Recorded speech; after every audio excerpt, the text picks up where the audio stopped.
very quickly grew that agency. I think we peaked at like 400 clients or so. We started at 50 clients when I got there, peaked at somewhere around 400 clients before. What would you say are the top 10 ranking factors are affecting the map's ranking? I've actually picked up some surprisingly large, I'm not allowed to say the name, but it's a very large law firm. I think the way I see SEO is it's just the manipulation, the gaming of organic traffic. So 2 suggestions. Find 1 or 2 niches that you actually like. I think the biggest thing that actually works for everybody. Hello everyone, I'm Yash the site from Ranking 10x and welcome to today's podcast. I'm thrilled to announce our guest Victor, a prominent figure in the SEO and digital marketing world.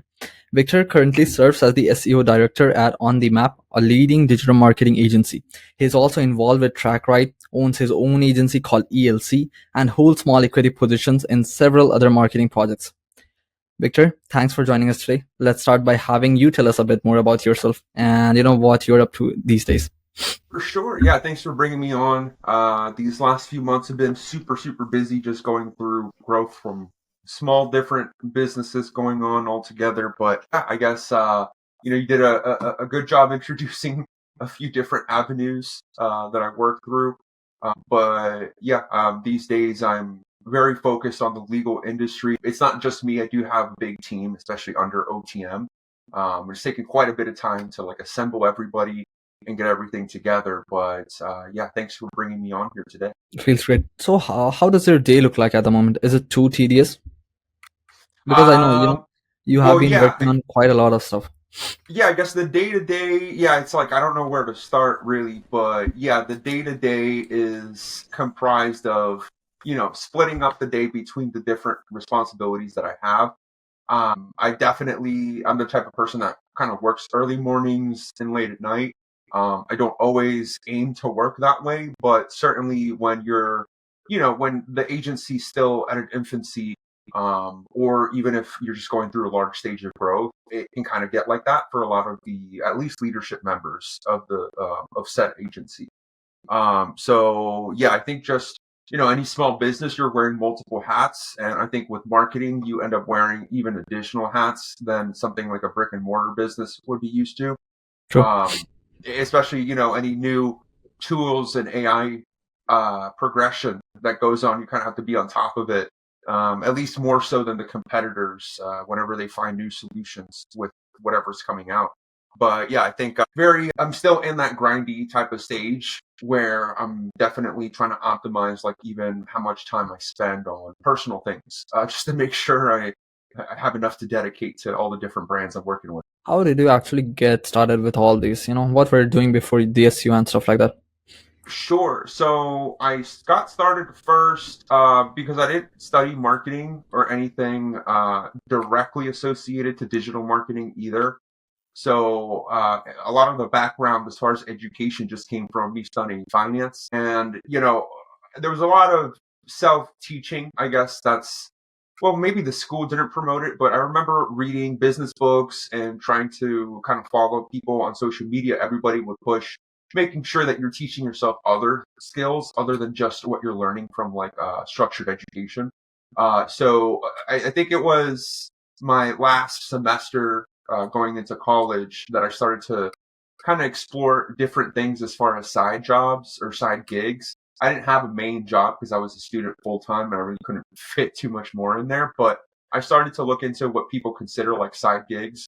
And I went into writing, I guess, for what was a startup digital marketing agency. I didn't really understand it, but they just needed a lot of written content.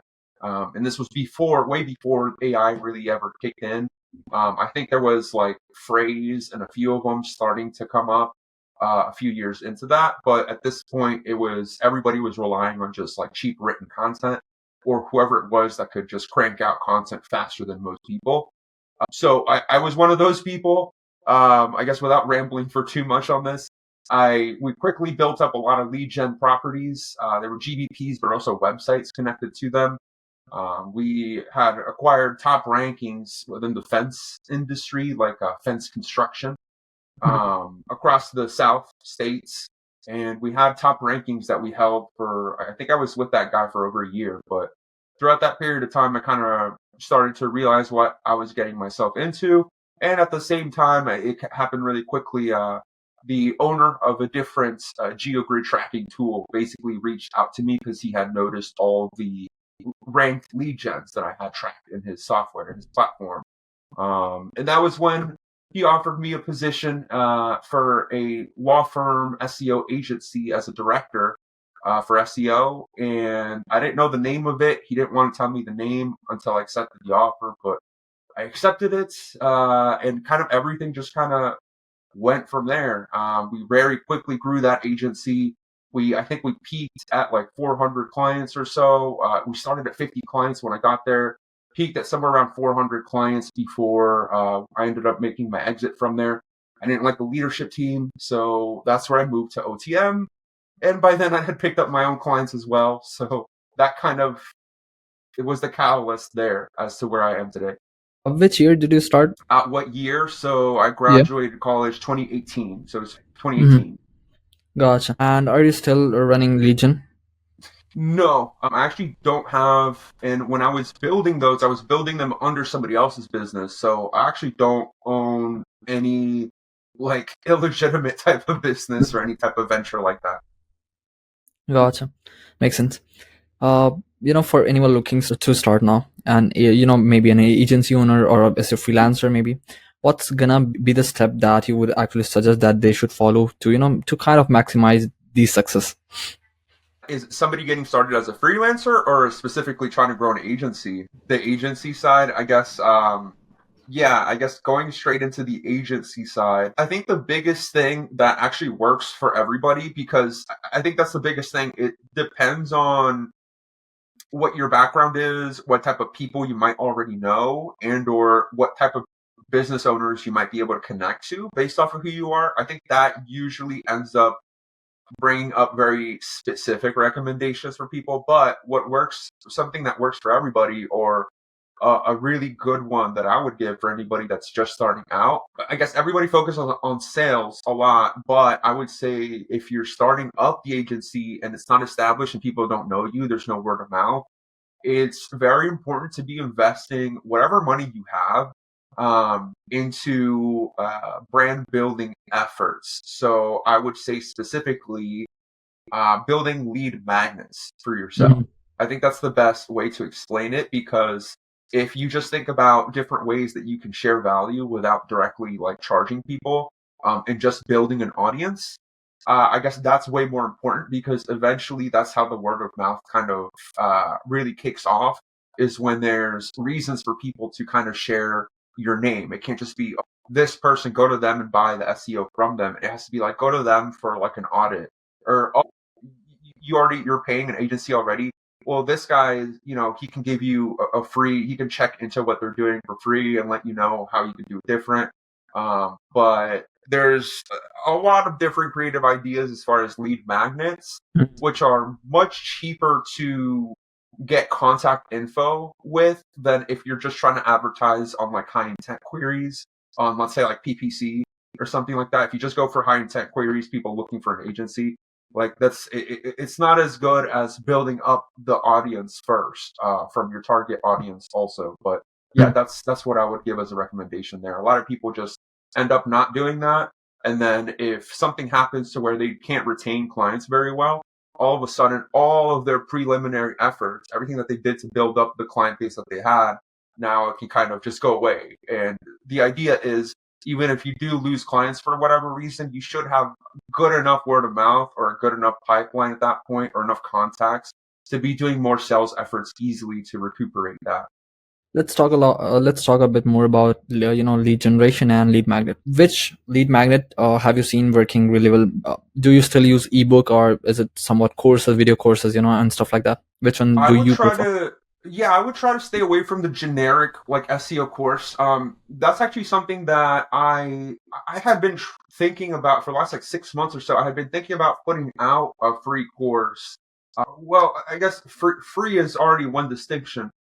I think if you're gonna do anything too generic, like an SEO course, it's got to be free, because at this point it's really overplayed.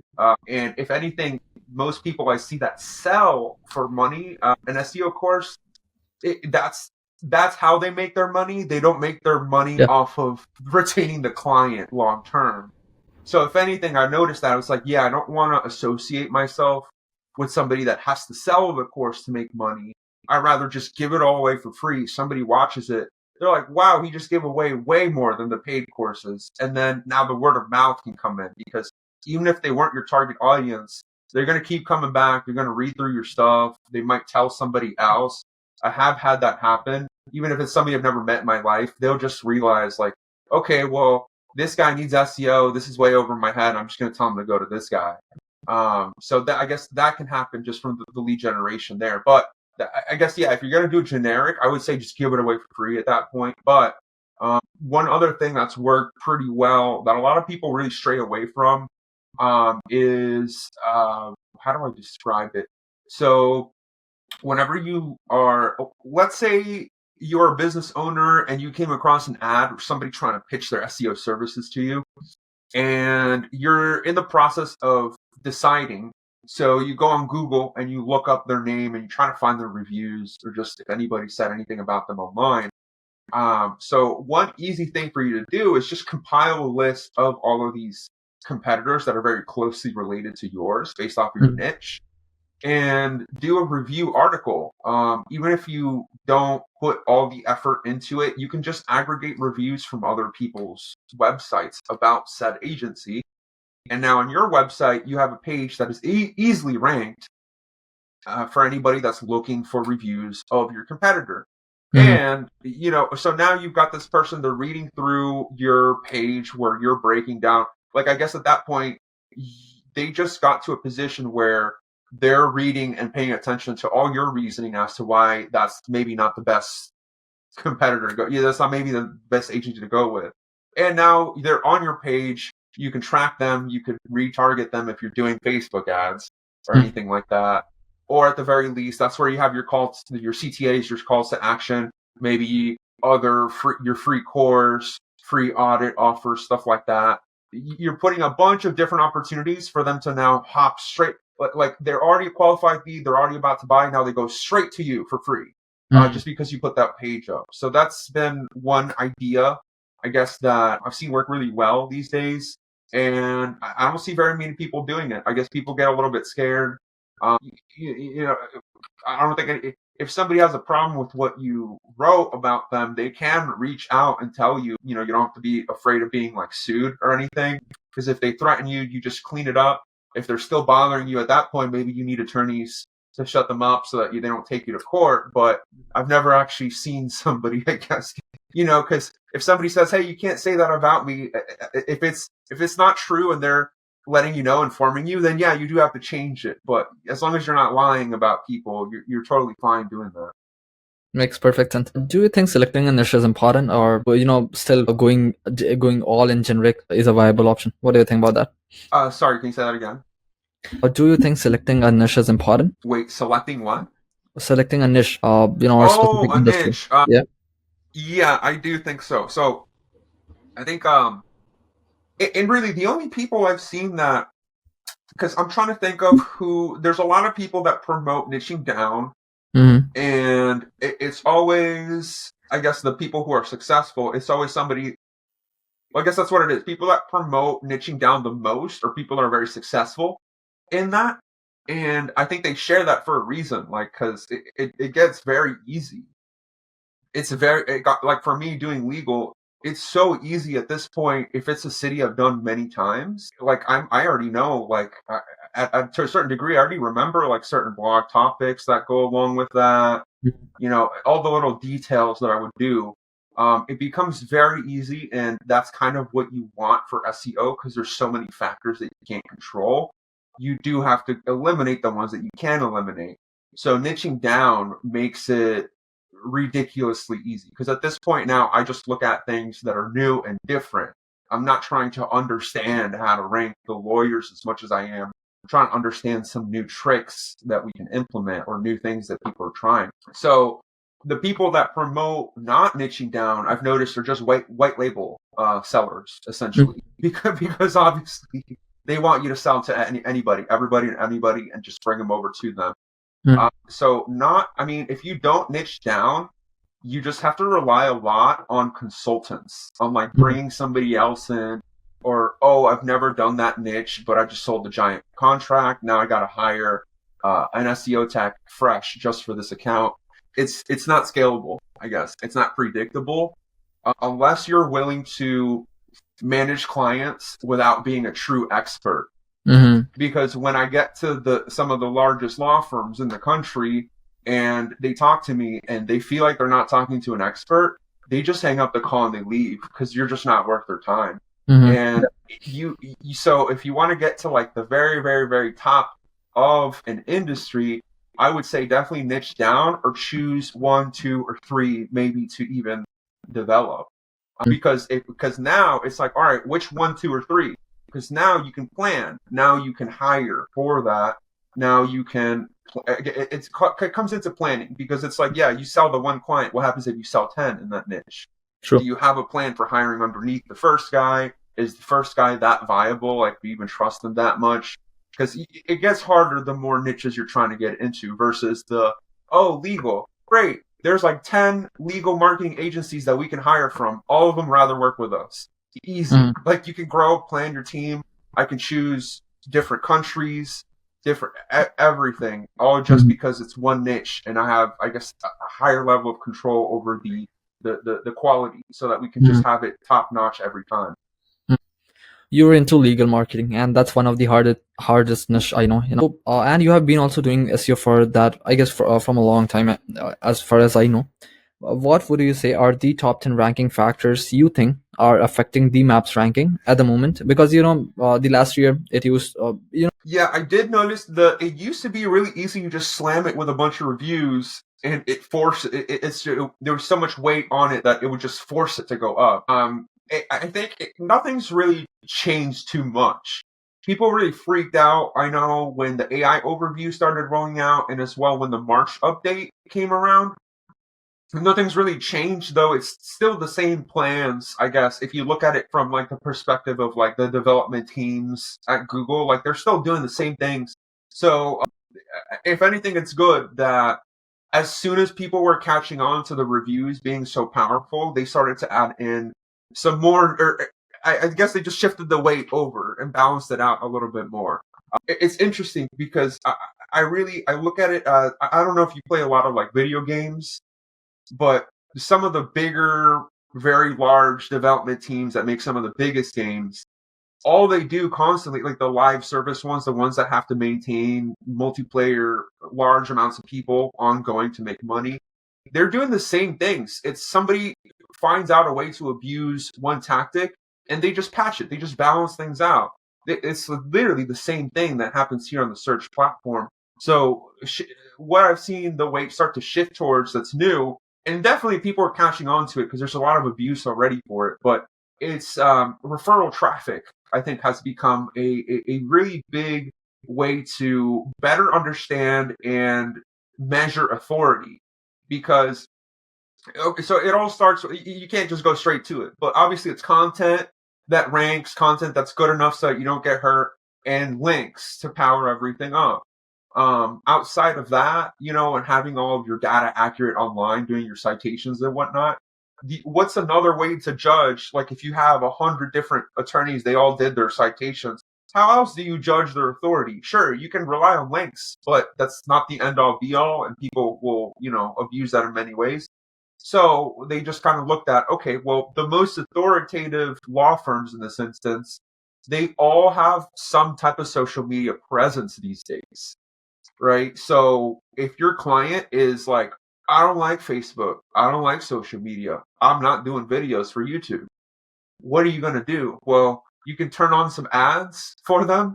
Maybe, you have to get their approval, but maybe make it something that's super simple. It doesn't even have a face on it, but something that can get clicks. So you can turn on an ad. I know people do spammier stuff, but you just bring in traffic from a Facebook ad, and that does replicate the some of that presence, I guess, some of that referral traffic that they would be seeing come through from more authoritative places. But if you just multiply that across every social media platform, turn on a lot of money through ads and just flood it with local traffic, you have everything else in place. You got your reviews. Everything's nice. Yes, that's the other way to really boost everything up. It does go hand in hand with the type of CTR manipulation people do for branded traffic. It's pretty much along the same lines. It's just going through at least social media, because the other thing is, if you dirty up your analytics with bot traffic, your clients, if you have big clients, they're going to freak out. So now you can see it's a balance of what type of client do you have? Are they okay with me doing that? Are they willing to even do what they need to do as a business to have the presence to actually rank at the top? But yeah, so content and links can still take you to page one easy, but to take to the top of page one, now you have to look at all the little other factors, and they don't go back to technical aspects like schema or load speed as much as people think. Exactly, that's the other thing, because they're like, is this worth it? Well, if you're getting leads, then sure, then yeah. No, it's just the SEO is just kind of like the theory of kind of gaming the organic traffic. I guess that's how I've always seen it, because of how because of my roles in the industry. It's never been like, for example, I never went and learned HTML. I just had to figure it out, because you mess with it enough that now you just kind of ask ChatGPT or something, and it worked. I never studied that. I never became a dev. My understanding of SEO doesn't go back to like a textbook or a course or something. The way I see SEO is it's just the manipulation, the gaming of organic traffic. It doesn't have anything to do with Google, like specific like that specifically. It could be any platform. It could be ChatGPT itself, and that's where it comes back to, like, when clients ask something like that. It's like, hey, are you paying attention to the reports? Because you rank in the AI overviews too. You rank in Chat GPT too. Do you realize that? And they're like, oh, never mind, never mind. It's not a different thing. It's the same thing. But that's the thing. When your agency is built so specifically for one thing, yes, it's scary. And yes, people at the bottom are probably freaking out, not knowing if their job is actually going to be there. But I guess that's the best advice. Don't be the person at the bottom. You should be trying to grow in what you do, and end up managing things more so than, I'm an expert at working with HTML only in this year type of thing. No, I am very much, I don't guarantee anything. If somebody comes to me personally, I tell you first no, because one, I don't have time, and two, I need you to be a little bit more serious if I'm going to make time for you. So now that's my personal agency, and that also shows people, because attorneys, at least attorneys already, they know how marketers are. They've probably been scammed before. They don't want the person that's like begging them and harassing them every other day over text or anything. They don't want that. They want the person that's the true authority, that maybe just gave them the best info and is just making themselves known. Like the fall, and that does start to now flow into now the agency OTM, where the sales aspect of it shouldn't be like, we're not here to beg you, because if we beg you and in 2 months you're asking us where the leads are, you're going to upset the client manager, you're going to upset the SEO tech, we're going to be stressed out, we're not going to like working, and we're going to like have a bad day. So it does go back into the sales team now, as far as like, when they touch base, they're touching base as far as like a personal relationship, not a pitch type of it. They're not like, did you see my pitch? Did you see my audit? No, it's like, hey, how was that trip you did? How was that? How was this? Or they go and they meet them in person at an event and talk about personal aspects, because they already know what you do. You don't have to force yourself, because that makes you seem desperate. So a lot of times it's more about waiting for them to ask you. And it's like, well, let's do a meeting. Let's pull somebody in and really make use of your time. I think that's the other thing. It's like, as marketers, especially when I was younger or earlier into this, I would assume people needed to listen to me or had the time to, and it's just not, that's just not the, I guess, not the right approach, at least not for this niche. But you were saying what's the big offer? I guess we have, our website ranks for a lot of different queries for lawyers, and on there's a lot of different little calls to action and PDFs and stuff. So that by itself, I think, would be a big one to mention, because that does bring in people, and that is a part of sales, even though it's already kind of established there. But I guess once somebody comes in, I guess it's more so, I guess it's what it is. It's just an audit. I think we keep it simple. We audit what they have, We ask them what they've been paying for, if they've been paying for somebody, and we just give them the full rundown. We give them, this is what they said, this is what they did, this is what maybe they meant to do, this is maybe why they didn't do so well. This is how we do it, this is how we're structured, and this is why our process is better for you, type of thing. But then if it doesn't work, if they don't have enough money for the recommended amount for them to start, it's supposed to be a no. It's like, please don't start under the recommended amount. It's not going to be successful. You're not going to like it. And yeah, but it's very much so. We're on the at OTM, and even with me, my agency, it's very much slow growth is what we go for. We want consistent gains. We don't want 1 month that's really good because we were so desperate and begged people to sign up, and the next month they all drop, or the next 3 months they all drop off, and then everybody in the agency is sad, upset, stressed out. That's basically why. My personal agency website, no, because I haven't worked on it. I'm trying to start up content production there because I think that there's a good way for me to reference OTM and stuff like that, and maybe back and forth across the SaaS products that we have. But yes, the OTM agency website definitely brings in a lot of traffic. Yeah, I think that one of the biggest differentiations is, well, on my side, I guess, for my personal brand, obviously I don't have overhead. I don't rent a Miami office. I have a house here in basically in the middle of nowhere in Florida. My costs are just the softwares that I use. Obviously, I use Ahrefs, but my GeoGrid tracker, I own the software, so that's at cost. Everything else, I use open source, so it's free, essentially free. You're just paying for servers to be hosting stuff. Everything I do is low cost by nature.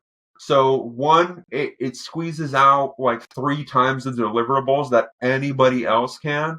So for that, that's one, that and the fact that they know me and they know kind of my integrity and stuff. That's how it works for my personal brand. For OTM, or really for any, well, yeah, for OTM, for any agency, I would say the best way is, I would say, for quality. So the quality has to be really good. Every piece of content that because they'll compare, they'll look at a website done by a different agency and they'll look through the content. So it's like the content has to be good because they look at that directly. They have to be very impressed by the people that they spoke with, is the other thing. Because remember, they're, as business owners, they don't have that much time. A lot of times they decide on just what's visible. So it's the content itself. The quality of design actually is a big thing. As silly as it is for an SEO to care about I'm not talking about like conversion aspect. Obviously it has to convert well, but the little tiny details, little animations and stuff, they use that to judge quality, even though we probably shouldn't. They use that to judge quality, and more importantly, the people that they speak to while signing up.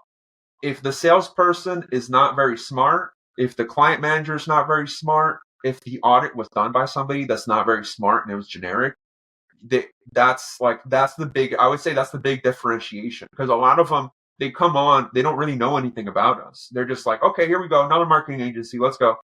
And that's how they even decide to spend more time into actually paying attention to pitches, into actually responding to emails from salespeople and all of that. But other than that, so other than, somebody comes in, they never heard of us, but somehow they come in through an ad, that's a big way to differentiate. The other thing at OTM, which I guess that's what defines it, because every agency can kind of be the same. So what defines OTM is the strategy process. So without, I guess, revealing too much, because this is what like clients get to see, but we itemize and we deliver every tiny piece of work that we've done. Whether it's 1 hour fixing something, it's itemized and detailed. Whether it's a link that's placed, we itemize it, we share it if they want to see it. All the content, everything all on one big spreadsheet that they can go through, and every period, we do like quarterly periods, they approve of the strategy. So they get to see it before it's rolled out, they approve of it, and they get to see when it's rolled out, like they get all of it delivered. So I would say we are extra transparent in that nature. And not only does that help long term with trust, but as far as what you said, the initial question is what separates us as they come in like that. When they see the first strat and they see that we've hired people with like a decade of experience just to work on their account, they basically, whenever I see a big client like 10,000 or higher that sees their first strat, they're so amazed by the breakdown, by the depth of strategy, by the little tiny details that goes into it, that by that point they're like, yeah, this was the right people. We should have gone to them from the start. Yeah, so I guess I hire from any place really. We don't have specific places that we want to hire from. I've hired from I'm trying to think. I think like every continent at this point. But we look for when we hire. Well, first there has to be a need for hiring because we're not large enough to where we're always hiring like that. But it's very specific for. So let's say it's a client-facing role. It's the top level SEO tech.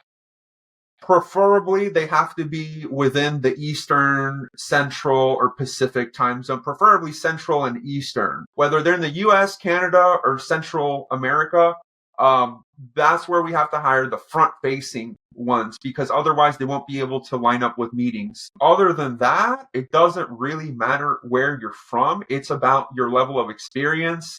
And everybody that's hired does a culture index test. So we test your work culture just to see if you fit the role that we're hiring for. So but yeah, we don't really have any other limitations outside of that.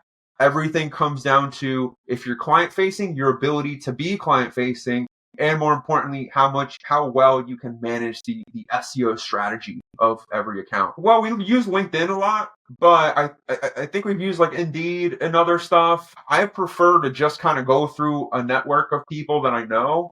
Otherwise, I think LinkedIn is a good one these days. Everybody seems to just be using LinkedIn right now. So I have other people that do reports, but I guess on my personal agency, it's a little bit more manually done.